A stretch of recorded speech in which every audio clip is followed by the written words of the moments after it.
Hey guys, today I'm going to be talking a little bit about Stanley Milgram, his biography, what he did in psychology, and how it influenced psychology today. So, Stanley Milgram was born on August 15th, 1933, in New York City. His parents were Adele and Samuel Milgram, and they had moved to the United States during World War One.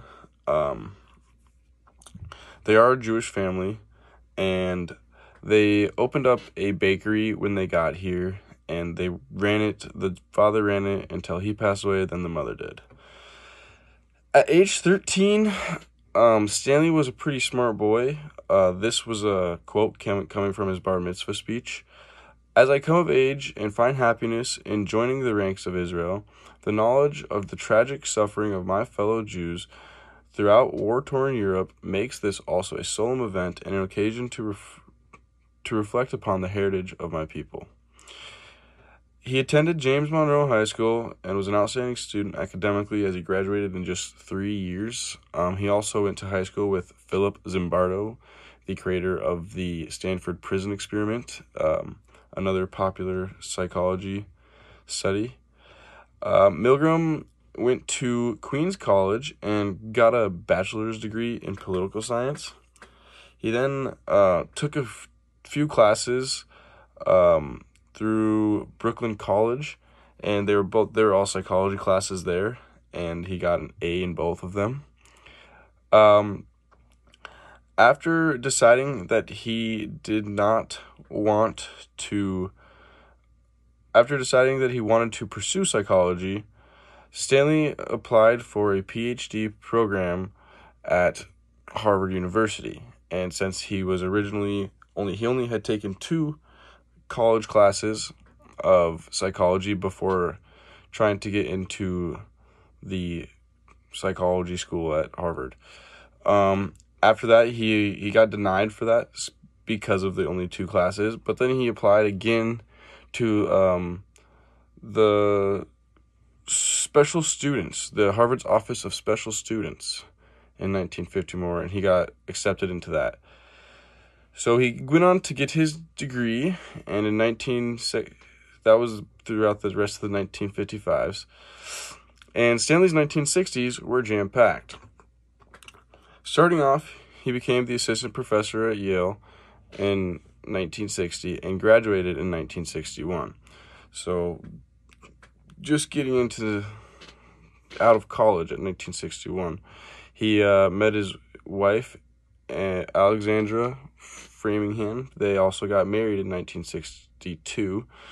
The 2 of them shared a passion for foreign travel, and loved family life. They had 2 children, Mark and Michelle. And Stanley Milgram kind of passed around a little bit here and there throughout schools and doing a little bit of tenure here and there. He ended up having a heart attack, his 5th heart attack, at the age of 51. He lived through 4 of them.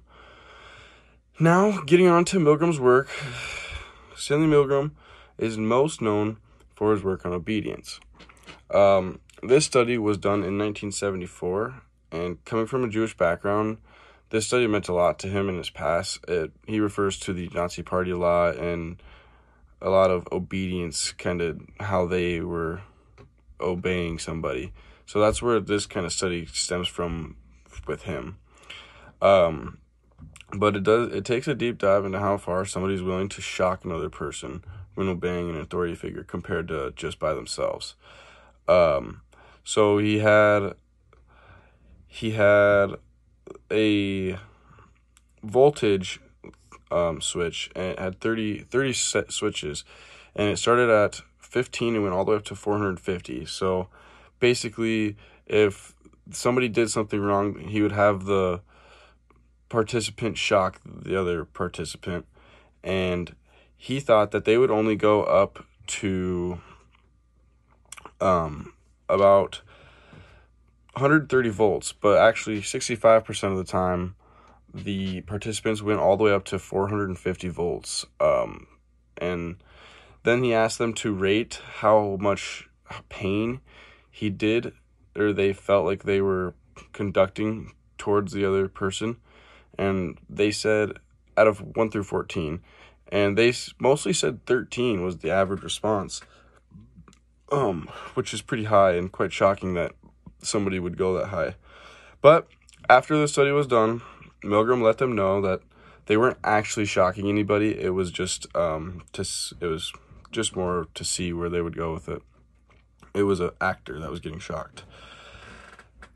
Some other studies that Milgram is known for is the development of the small world phenomena. In this experiment, he would choose, there's 2 starting points, Omaha, Nebraska, and Wichita, Kansas.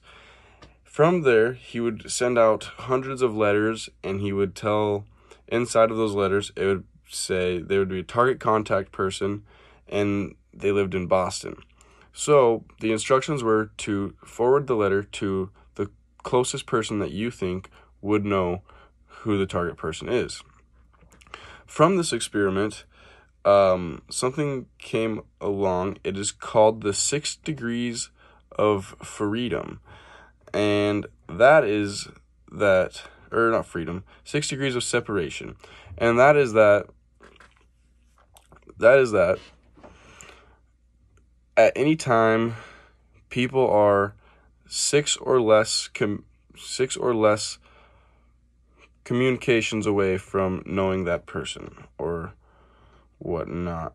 And this study actually had a lot of criticism because the way that he was kind of recruiting, he would just send out letters. And in one of the studies that he did, he sent out 160 letters.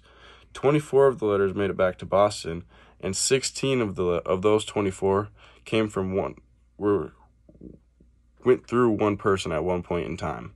And Milgram named this guy Mr. Jacobs, which was kind of a cool little thing there. Lastly, Milgram is also moderately known for a concept that he created himself, which I kind of think is going to be taking off here soon, called the cyranoid concept, which is pretty much when there's a shadower and then there's going to be a speaker. And so the shadower just listens to the speaker through a microphone, much like maybe politics now or something along that lines, where they have something quiet where you can't see, and he predicts that the person that the shadower is talking to wouldn't know that they were talking to somebody that wasn't actually speaking their own thoughts. So that it hasn't gotten a lot of criticism, but it hasn't been very popular. And Milgram's work today has impacted a lot of psychology.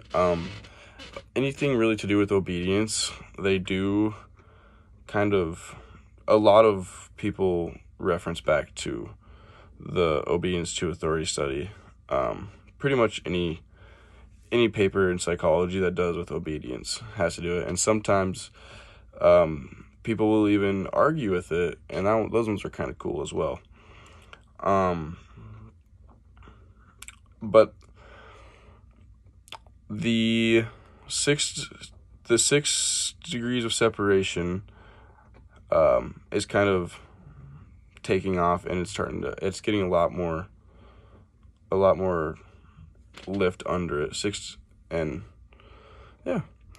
Finally, the cyranoid concept, which I was just talking about, is something that I think is gonna bring his name back into psychology at a pretty high level. That would be something I would like to do research in. But awesome, thanks guys.